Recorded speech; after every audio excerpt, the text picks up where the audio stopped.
Good evening, y'all. I know I said I was supposed to do this Monday. It's supposed to be posted Monday. It is Saturday, but y'all really don't care.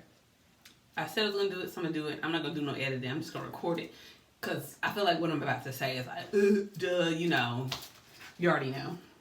But then again, I might have some renewed strength and feel like editing it and adding graphics and stuff, but probably not.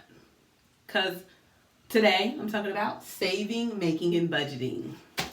So now that you know how much money you should save, now that you have a down payment goal in mind, if you don't know what I'm talking about, go to my last video. We're talking about knowing how much you can afford and saving for a down payment.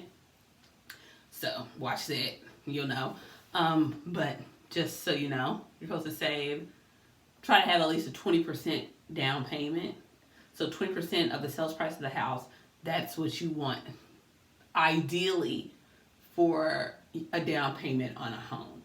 Which means a lot of us probably won't be buying a home anytime soon. But just so you know, you don't have to do that. You can buy a home for as low as 3% down. Well, 3.5%. Maybe even lower. It just depends. I don't know. We'll say 3.5%. So, yeah. But since we're going the financial peace Dave Ramsey route, 20%. All right. So, 20% the down payment on a home, but also make sure that your house, that your note, your mortgage, your monthly mortgage payments, aka your note, is not more than 25% of your net income, net monthly income. So yeah, watch the other videos. Anyway, so now that you know how much money you need to save to reach your 20% down payment goal, let's talk about the ways you can acquire that money quicker. So we're talking about saving, making, and budgeting. So budgeting, you haven't done this already, which I haven't. I have actually. I did it last month. Do a budget. It's going to take at least 3 months, they say, for you to get on a roll with it and, having your money put in the right places. But a helpful tool is the Every Dollar app. So now, I got it free because I'm taking financial peace. Not really free, but it's just, I got a free 1-year subscription to it. But I read somewhere it said that has a $99 value. Ain't nobody paying for no $99 app. I think Mint does the same thing. So you could do Mint, or you could just have a paper budget. But it's a zero-based budget. That's what the Every Dollar budget is. It's a zero-based budget. But you can get the app on the App Store. It's called Every Dollar. And you can connect it to your bank account. So it automatically clocks your purchases, and then you just have to put your purchases and your income into the right spot. So if you buy soap and part of your budget is like toiletries. I say that because I have an obsession with buying handmade soap. So there would be like under toiletries or cosmetics or something, because I'm on cosmetics now. Well, not necessarily makeup, but like skincare stuff and tools and whatnot. So put that in there, but you set a budget. But anyways, like that. It's really interesting. Not interesting, helpful. But I'm sure there are other apps out there like that are free or cheaper. Look it up. It's called Every Dollar. So, yeah. So, basically with a budget, y'all should know this, but if you don't, you list your income for the month, projected. If you're salary, that's easy. If you're not salary, just estimate. I'd say base it off of your last 12 pay. I don't know. Figure it out. I don't know. Google it. But anyway, list your projected income for the month. Then list all your expenses, your normal expenses. So if you have car note, student loan payments, daycare, all that stuff like that, list that. Those are definite things you have to pay. You can plan for that. And then also things that you know that you're going to be buying for the month. So groceries, you like shopping, buying clothes, gas. You don't ever know exactly how much gas you're going to need. Maybe you do, but I doubt it. And anywho, you subtract your income from your expenses and track your expenses. Thing is, be flexible. And yeah, just figure your life out. But I guess I can show you all how to do a monthly budget. Start with your income. List all your expenses. So this is everything under income, from giving to miscellaneous. Then subtract income from your expenses, and your income minus your expenses should equal 0. Bam, zero-based budget. Track your expenses. Track your expenses every day during the month. Make sure you're sticking to your budget. If you're overspending, make adjustments in your categories, and then learn to say no. So yeah, that's the being flexible. Planning for payment shows you just how much debt is your income. So let's say you have a car payment of $325 and a student loan payment of $150. You need to include those debts in your budget and adjust other categories to account for those expenses. Remember, your income minus everything else has to equal 0. So yeah, debts, car payments, and student loans. I guess that would go under debts or whatever. Yeah, obviously. But yeah, so that's what you have there. Budgeting is easy. Then saving money. Good way to save money. Cut your expenses. So some things you don't need. For me, like I don't have to. Like right now I want to get lashes done. I didn't get my lashes off of Groupon this month. I paid full price because I wanted to support Redefined Day Spa, formerly known as Redefined Eyes Day Spa, because their social media is popping. So I was like, let me go get my eyes done by them. But just for an example, if you're paying the full price for lashes, you could cut your expenses by buying Groupon lashes. Or like instead of paying somebody to do something for you, like paying someone to do a manicure, doing it at home yourself. Buying generic. So instead of getting the most expensive, like Colgate, you can get Equate. Does the same thing. Probably is the same thing. It's just you're paying for the brand. Say it also says cut the cable. The thing about cutting cables is you have a contract, so if you're on a contract, I don't know if it's specifically because you have to pay your way to get out, but it may be cheaper in the long run for you to just cut it and use Hulu. And there's so many subscription services out there that you don't even need cable. You can pick and choose and create your own thing. I just saw something really I love, and I'm thinking like, who am I gonna cut? I'm probably gonna cut Netflix after I finish watching The Circle, because Darling got me hooked on it. The Circle on Netflix. It's like a social media challenge reality show. But after that, I'm probably going to cancel it and start subscribing to Sundance Now, because they have international like movies, and I like new, not the same storyline. I know Netflix probably has it too, but yeah, just to cut that. I really want to cut Hulu, but that's connected to Spotify and it's cheap, so I get Hulu and Spotify, so I'm just keep that junk. But I really don't be watching Hulu, but it's a combo deal, so yeah, might as well keep it. But I could just not have Spotify and listen to whatever comes on for free. Choices. But yeah, that's one way to cut your budget. Decide what's most important to you. Or you could just have no TV. You could just read. You can watch basic TV. That's cheap. You know what I'm saying? If you're really trying to get to your down payment goal quicker. Every little bit counts, Packing your lunch. Or just cooking in general. Which I try to do. I'm just so lazy. But yeah, actually cooking. Cooking are your meals, not going out to eat. That's a way to save money. Quit the gym. I quit the gym because I wasn't going and I was paying them. Quit the gym. The thing is, with the amount of money that we pay a month at the gym, you could just save that money up and buy your own equipment and use it at home, like in classes.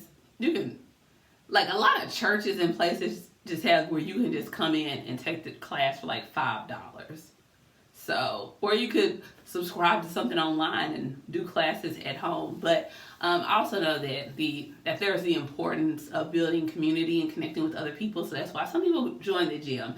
But yeah, cut the gym. There are cheaper options. I know they offer Zumba at a lot of churches for like $5. So yeah, and I know Christ United Methodist on Poplar, like across from the Oak Court Mall, they have like Pilates and yoga classes for $5. Or no, I think one of them is actually free. So yeah, you can find cheaper options in the gym. Carpool or do public transportation or walk or ride to work. That's not an option for me. And I heard the public transportation in Memphis is bad. It's not really timely or on schedule. I don't know nothing about public transportation. I've never ridden a city bus in my life. So, yeah, and it's really not that expensive for me. That's not something I'm going to cut because I go from Cordova to East Memphis. And there ain't, I don't know, have anybody to carpool with. Because me and my sisters go in all different directions. So, yeah, that's not my ministry, but that can be your ministry of cutting and walking and riding a bike. Yeah, and I have a baby. So, yeah, that's too much. Yeah, trim your unnecessaries.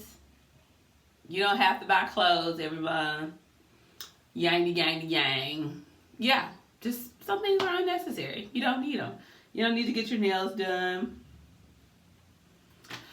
I mean, I need to get I don't have to get a facial. I can get a facial once a month, which is the plan. Like, in December, I got 3 facials. But that's because I got a chemical peel, and that's what was suggested. But now it's just going to be once a month, and I've bought some products that I can use at home. I'm not going to do what Cam does on my face. But I have bought a steamer, and I bought a high-frequency one, so I can just do masks and clean my face and moisturize and stuff. You can do that at home. Bam. What else? You can sell stuff, things you don't need. They even suggested selling your car. Like, well, if you're with someone, or like if you live, like suppose you live downtown and you work downtown. Probably don't need a car. You can just sell the car. Use public transportation. Everything's kind of in walking distance, It's cheaper that way for you. You don't really need the car if you're not going out east or anything to buy products or supplies. Sell the car so you can get out of downtown and get you a house with enough space. Or maybe you want to stay downtown. You definitely need to save your money up to buy one of those condos down there. What else? Skip the vacation. Vacations are expensive. I hear like $1,000 some. Plan on going on vacation. I need to get my passport to Cancun for my friend's bachelorette party. I don't plan on skipping that. I want to go, but just saying, like, if you're always going on vacation, you want to buy a house, you could just be like, hey, I don't have to go out the country. I don't have to spend all that money this time because I'm going to buy a house. Yeah. But then again, you might want to, go on vacation because once you get the house, you probably ain't going to be going on vacation a lot. But, if you follow the plan, maybe buying a house won't be that expensive, Maybe it'll work for you. If it's within your budget.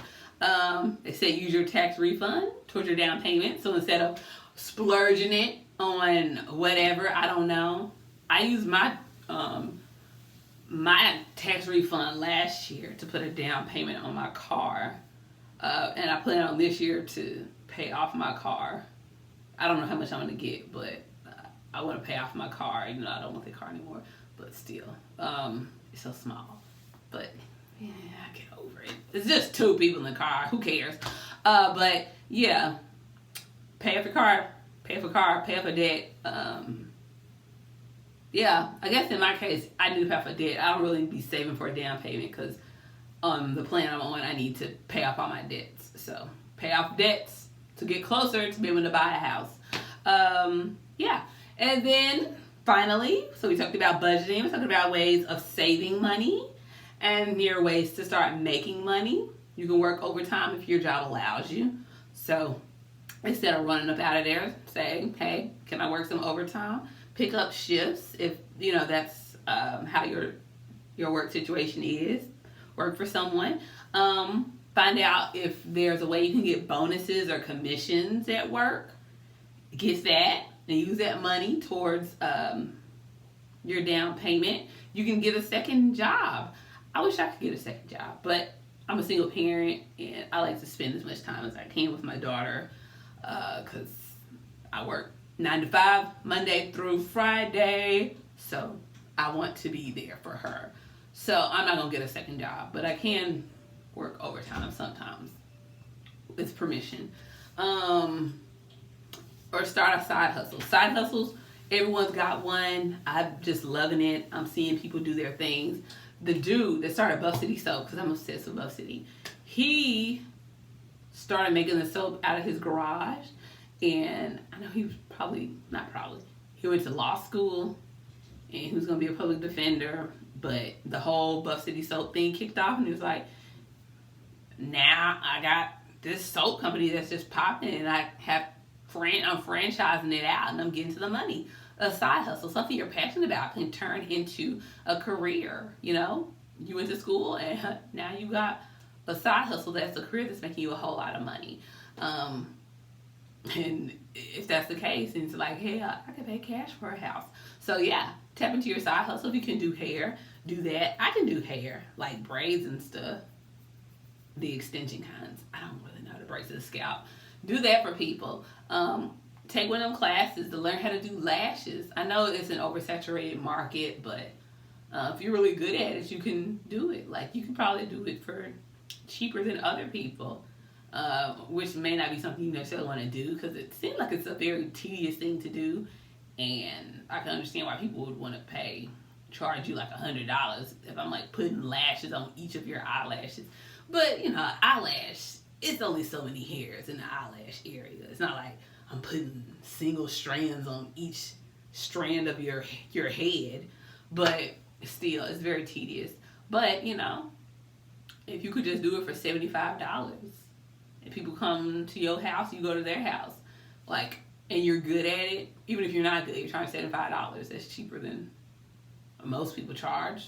You could be, you can do a thing. Nails, babysitting, house watching. A lot of people watch people's houses. Well, it's white people. I hear about them doing that a lot. I'm like, how do you get to start watching people's houses? Because I would like to do that, but I probably shouldn't. Cause I'm kind of nosy. I'd be in their business, but I probably won't. I'm better. Like, I won't go through your stuff anymore. I'm grown now. I understand the need for privacy, but it'd be nice to be in someone's house because I love looking in people's houses. That's why I go to estate sales, because I love to see, it's like, oh, look at this house, like, look at their life and everything. But I'm not going to break in your house and look. I'm just telling y'all how I feel. But anyway, those are ideas for how you can budget, save money, make money. And next week, because I'm going to stop saying that I'm posting a video on Monday because I have not done any research, I will be talking about loans and lenders. The most important part of buying a house. Well, not necessarily. If you're paying cash, then, they're not necessary. But it is something you do need to know about. Like, it is an important factor because there are people that are giving you money. So there are things we all need to know. I think so. Okay. Anyway, I'm done. I'll talk to y'all later.